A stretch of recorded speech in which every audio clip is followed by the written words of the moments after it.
Estamos de volta e depois do avanço em relação à reforma da Previdência, outro assunto debatido nos corredores do Congresso é a reforma tributária.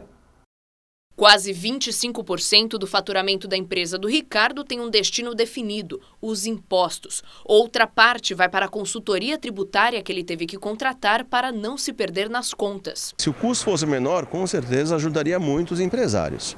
Nós teríamos uma redução e, em contrapartida, nós teríamos mais contratações, novos equipamentos, novas tecnologias.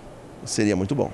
No Brasil, há 27 legislações tributárias, somadas a um emaranhado de resoluções, portarias e decretos que regulam o pagamento de impostos do empreendedor e do cidadão comum. Há um consenso de que a reforma tributária é necessária, mas as opiniões divergem sobre a forma de fazer isso.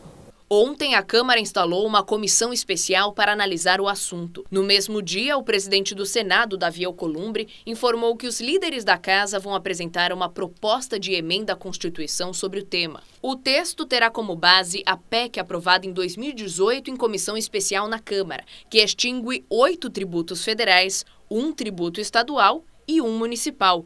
No lugar, seriam criados somente 2 impostos, um estadual e 1 federal. O texto prevê o período de transição de 15 anos.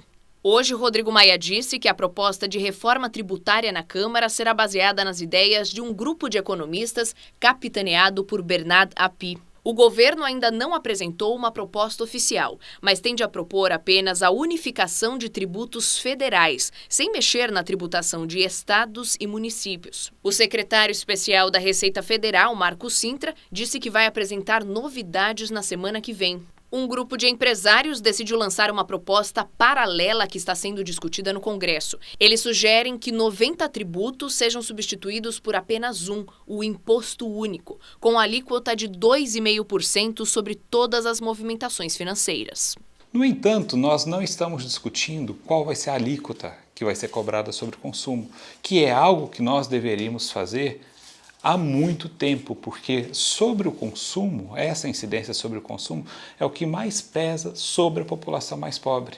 E nós não estamos discutindo quem é que vai pagar a conta dessa reforma fiscal, dessa reforma tributária.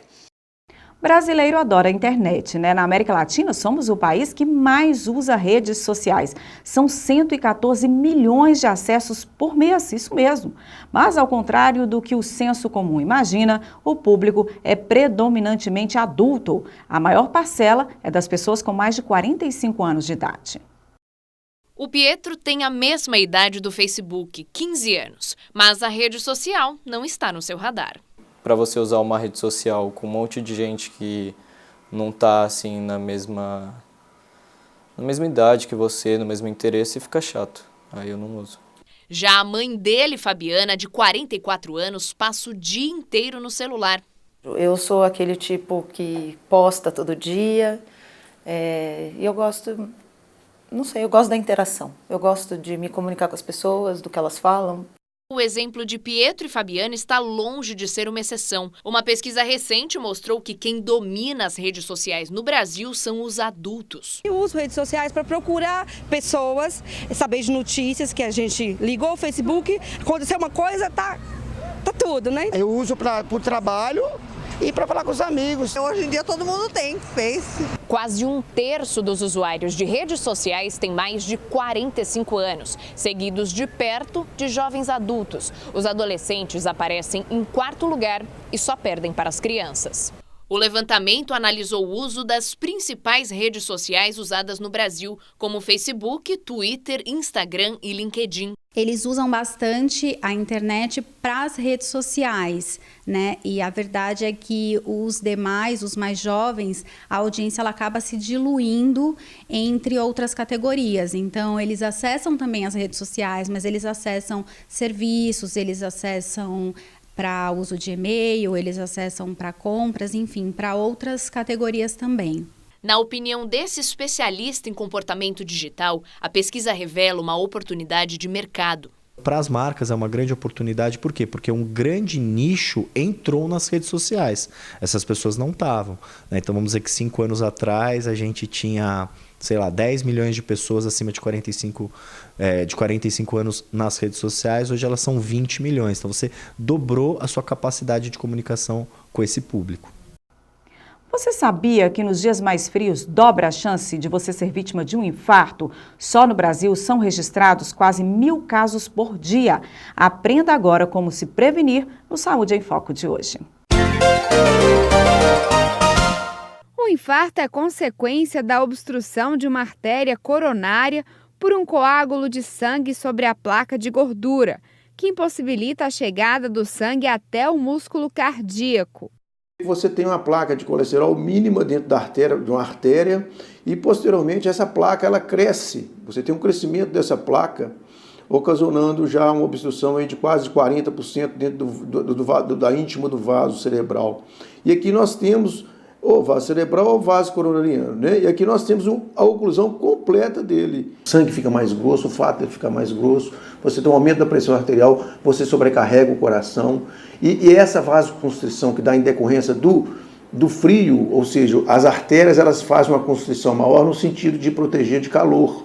E isso é extremamente deletério para o coração e para o sistema circulatório, ocorrendo risco de infarto, ocorrendo risco de derrame cerebral. Para aqueles que apresentam fatores de risco, como colesterol alto, tabagismo e obesidade, a orientação é evitar a variação súbita de temperatura. O choque térmico para essas pessoas pode provocar, além do infarto, angina, arritmia e até causar um AVC. Que tem doenças cerebrais, né? O que é doença cerebral? O paciente que tem uma artéria entupida, não é que seja 100%, mas esses pacientes têm uma propensão maior a entupir essa artéria em decorrência da pressão elevada, em decorrência da constrição das artérias. Elas ficam mais apertadas e o trabalho do coração é maior. A dica durante o frio é que, além dos agasalhos, à noite, quando as temperaturas são ainda mais baixas, as pessoas deem preferência às bebidas quentes. Já as bebidas alcoólicas, como os vinhos e conhaques, que geralmente são tomadas para esquentar, devem ser evitadas. Hoje o nosso quadro Prosa Psi fala sobre autoestima. Você já deve ter ouvido aquela expressão assim, mas você está com a autoestima tão baixa? Ou a pergunta, como é que está a sua autoestima? Afinal de contas, o que é autoestima? Bom, não é um conceito que a gente trabalha na psicanálise, mas isso não impede que a gente proseie sobre ele aqui. Vamos pegar essa palavra por partes. Auto quer dizer si mesmo, estima, apreço, consideração, valor. Então a autoestima tem muito a ver com a imagem que cada um faz de si. E se essa imagem é mais valorizada ou menos valorizada. Agora, como é que isso se constitui em nós? Porque a gente sabe que não basta alguém dizer coisas favoráveis a nosso respeito, nos elogiar, para que a nossa autoestima ela seja alta. E o contrário também. Não basta que alguém nos trate mal ou fale mal de nós para que a nossa autoestima necessariamente se torne baixa. Bom, isso tem muito a ver com lá os primórdios da nossa existência. Vamos pensar o seguinte, e a psicanálise nos ajuda muito nisso. Quando a gente nasce, o ser humano é absolutamente desamparado. Nós precisamos de alguém que cuide de nós. E esse alguém, ele é tão importante que o Lacan, um psicanalista que fez um retorno fundamental a Freud, ele fala que essa pessoa ela é um grande outro para o sujeito. Ele escreve esse outro com O maiúsculo, porque é o garantidor da vida. Mas não só da vida do ponto de vista biológico, mas também é um garantidor, de certa forma, do processo que leva à constituição do nosso funcionamento psíquico, da nossa subjetividade. Então, quando a gente está lá, né, muito novinho, muito pequeno, ali por volta dos 6 meses até 1 ano e meio de idade aproximadamente, a gente vai captando algumas imagens nossas através do olhar do outro. O outro nos devolve um pouco daquilo que vai constituir o que a gente chama de eu. Então é fundamental que a gente faça essas capturas da nossa imagem no olhar do outro para que a gente vá se constituindo como uma singularidade, como uma individualidade. Então, dependendo do que eu capto dessa imagem, que vem do outro, mas que fala sobre mim, de uma maneira mais positiva ou menos positiva, se essa impressão que eu tenho ela é mais favorável ou menos favorável, isso vai produzir marcas importantes que nós vamos repeti-las ao longo da vida de alguma maneira, né?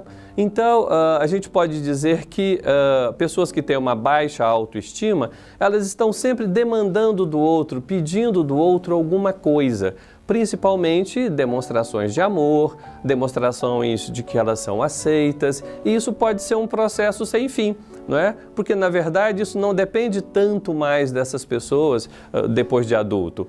Se ela tem essa autoimagem depreciada, porque de alguma maneira foi isso que ela apreendeu no olhar do outro, desse outro fundamental, ela vai carregar isso ao longo da vida e não depende tanto, como eu falei, daquilo que as pessoas dizem, ou como as pessoas a tratam depois de adultas.